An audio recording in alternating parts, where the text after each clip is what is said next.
Estamos de volta. A preservação do Estado de Direito nas investigações da Operação Lava Jato. Esse é o assunto do Melhor e Mais Justo de hoje. Para essa conversa estão aqui comigo Paulo Sérgio Leite Fernandes, advogado criminal, decano dos criminalistas em São Paulo, e Arthur Scatolini, advogado e professor universitário. A gente terminou o segundo bloco, eu cortei aqui a palavra do Arthur, vou devolver a palavra a ele. Ele está dizendo, olha, de certa maneira, os magistrados, o Ministério Público são filhos da classe média. A classe média no Brasil, historicamente, não é só nesse momento, mas ela é patrimonialista, discricionária, ela tende a ser mais conservadora, né, e a tentar defender interesses de classe. Né?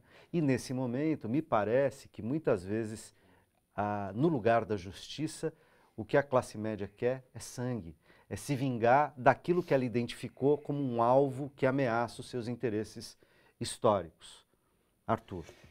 Eu acho que passa um pouco por aí, mas eu acho que tem um pouco, tem essa situação de alguém que busca fazer o bem. A grande questão que eu acho que a gente tem que colocar de maneira muito objetiva é a seguinte: essa busca pelo bem, ela não é uma coisa que pode ser entregue a um só homem, em um só lugar, em um só momento. As instituições se constroem exatamente porque um homem só erra.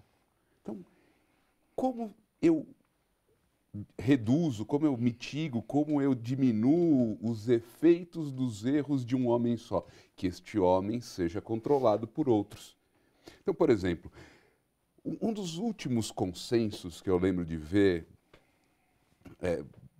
por parte dos estudiosos de direito foi quando se debateu o poder de investigação do Ministério Público. Todas as pessoas, do Ives Gandra ao Celso Antônio Bandeira de Mello, estou falando de um range político no universo do direito que, assim, eu fui de alfa a ômega. Todo mundo dizia, não pode.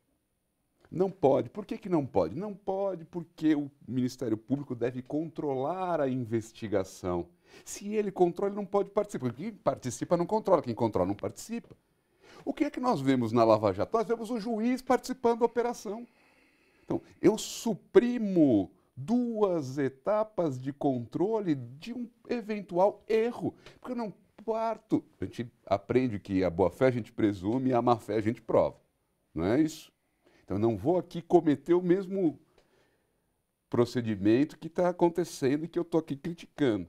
Agora, a questão é, quando eu faço a supressão dessas instâncias de controle, a consequência pode ser extremamente grave. Isso é uma coisa.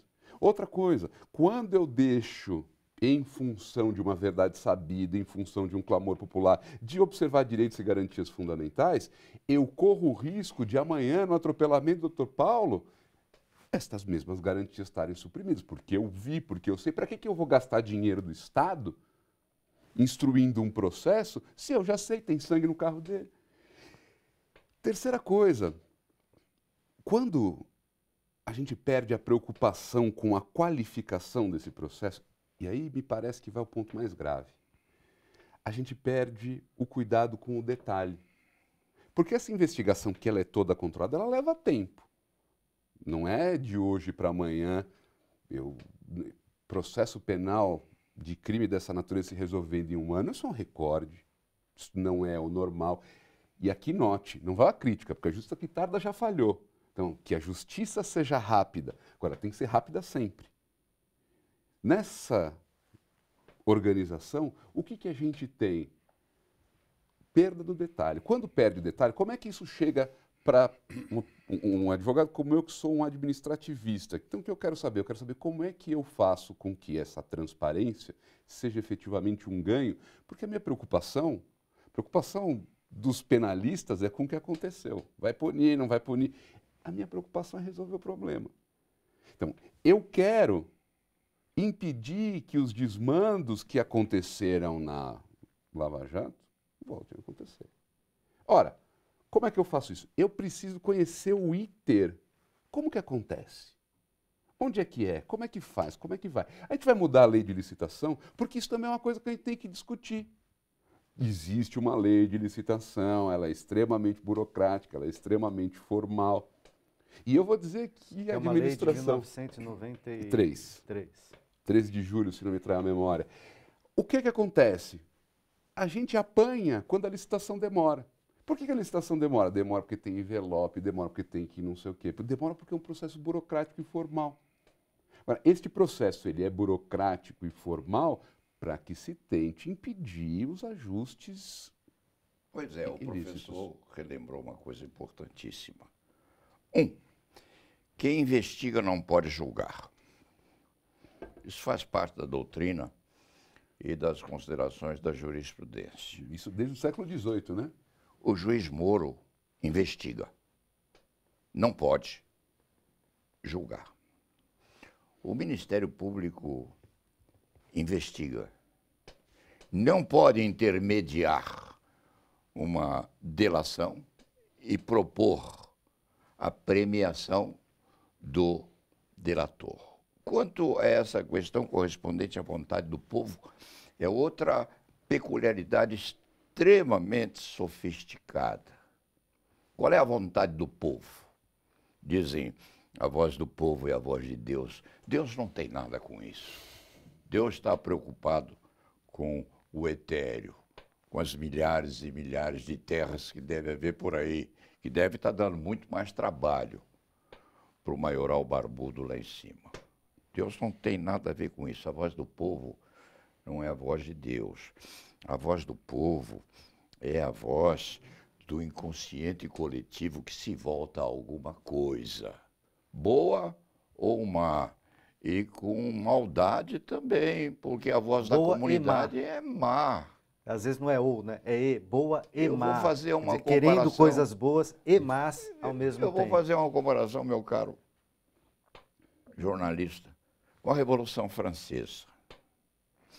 A Revolução Francesa tem aspectos extremamente relevantes nessa comparação, nessa conjugação.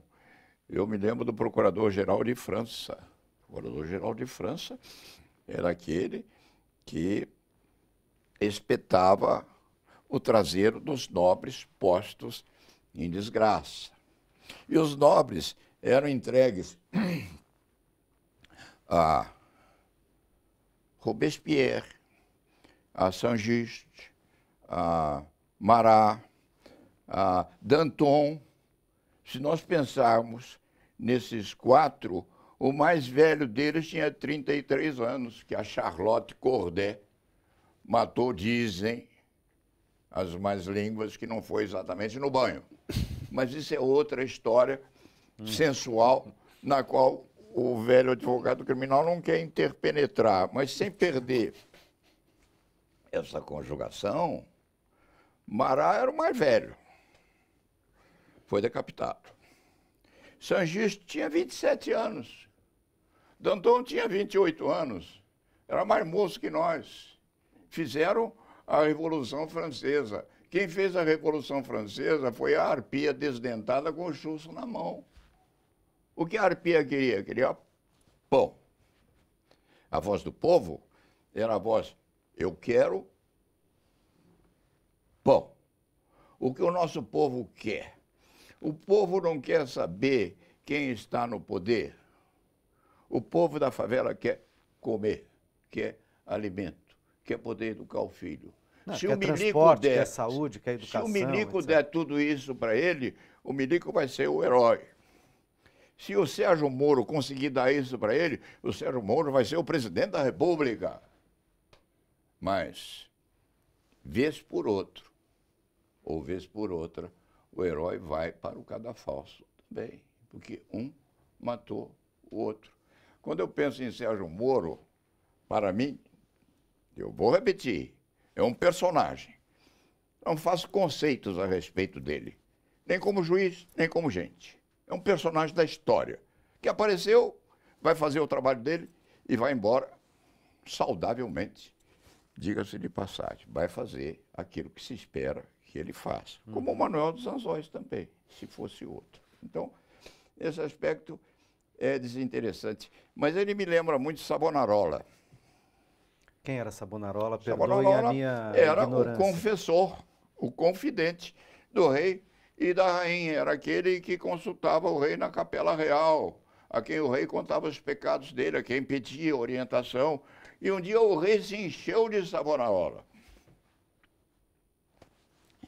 Esse frade está me aborrecendo a vida. Conversou com a rainha à noite, que é a hora em que os casais conversam, maior parte das vezes. Disse, ô rainha, Savonarola está me aborrecendo a vida.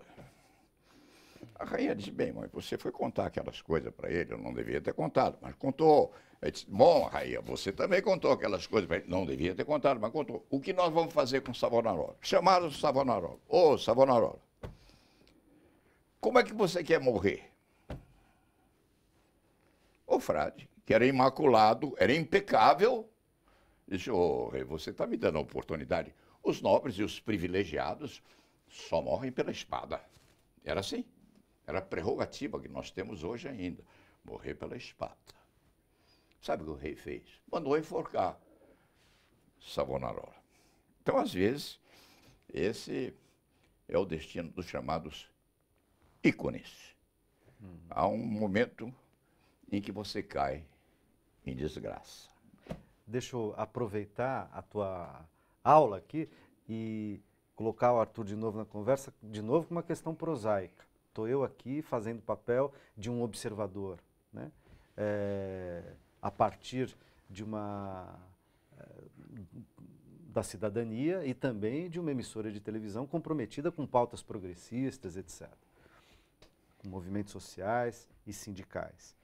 E para nós, para mim, sou estranho, por exemplo, a gente ter publicamente alguns pesos e algumas medidas. Então, a gente tem uma série de prisões temporárias, prisões preventivas, e por conta de que, entre outras razões, os acusados poderiam influenciar na sequência do processo, enfim, coagir testemunhas, cometer outros ilícitos ligados ao processo para tentar se safar.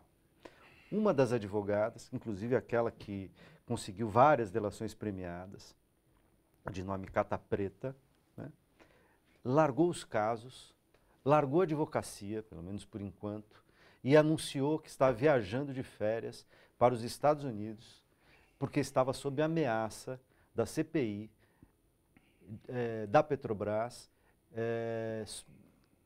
nomeadamente por conta das acusações que vieram à tona nas delações premiadas de clientes dela ao presidente da Câmara, Eduardo Cunha. Se as razões da interferência, da pressão, né, justificaram para outros presos preventivos ou provisórios, por que, em relação ao presidente da Câmara, nada? Aí pode ser que uma questão constitucional explique um pouco. A investigação em relação ao presidente da Câmara é uma investigação que não tramita em Curitiba. Então, assim, por alguns instantes, isso é uma outra explicação que eu não sei dar, Curitiba virou Brasília, né? O centro da política nacional foi deslocado a Curitiba. Eu não consigo explicar isso tecnicamente. Se o Dr. Paulo tiver condições, eu vou mais uma vez ser aluno dele. Agora, tem aí nessa tua indagação escondida uma coisa que me parece extremamente importante. E isso a gente tem que cuidar porque é uma garantia importantíssima para todos nós, que assim, o que significa fazer isso com uma advogada? E as pessoas tendem a dizer que nós somos corporativistas, né? Então, eu vou aqui explicar da maneira mais didática que eu consigo. O advogado é aquele sujeito que vai estar com você até os 48 do segundo tempo. E ele vai precisar saber de você tudo o que você sabe. O que significa convocar um advogado para uma CPI? Tudo. O que eles querem? Que ela conte tudo que o cliente lhes contou. Estamos vivendo numa tentativa de implantar o Estado do Todo-Poderoso. Esse totalitarismo esse maniqueísmo que estão embutidos nessa postura, eles são muito complicados. E aqui, independentemente de defender ou de partidarizar a discussão, tem uma questão que é muito importante. Quando a gente vê na Paulista as pessoas saudando agentes envolvidos com a tortura, isto aconteceu? O tal do vovô Metralha na Paulista, a gente está falando de pessoas que estão descomprometidas com valores constitucionais da mais elevada importância. Então, eu não quero aqui salvar a pele do Zé Dirceu. Eu não quero aqui salvar a pele de A ou B. Que se tiverem relação com a corrupção devem ser punidos nos termos da lei, tá certo? Simples assim. A grande questão é, e isso eu acho que é uma lição importante, a evolução da democracia está francamente associada ao modo de investigação das pessoas. E o que eu quero com essa investigação? Então, o país é tão mais democrático quanto mais garantista é a investigação. E a gente consegue avanços cada vez maiores com quanto mais minuciosa é essa investigação. E, do contrário, mais frágil a democracia. Quanto menos garantia de direito, mais fragilidade a nossa democracia. Paulo Sérgio, desculpe, eu não vou poder passar a palavra para você, embora você esteja pedindo, porque o nosso tempo esgotou. Infelizmente, porque essa conversa está muito boa, tenho certeza que você também a avaliou desse modo. Eu agradeço os nossos convidados, Paulo Sérgio, Arthur, e agradeço também a você que nos acompanhou até agora. O Melhor e Mais Justo fica por aqui. A gente se encontra na próxima quinta. Forte abraço.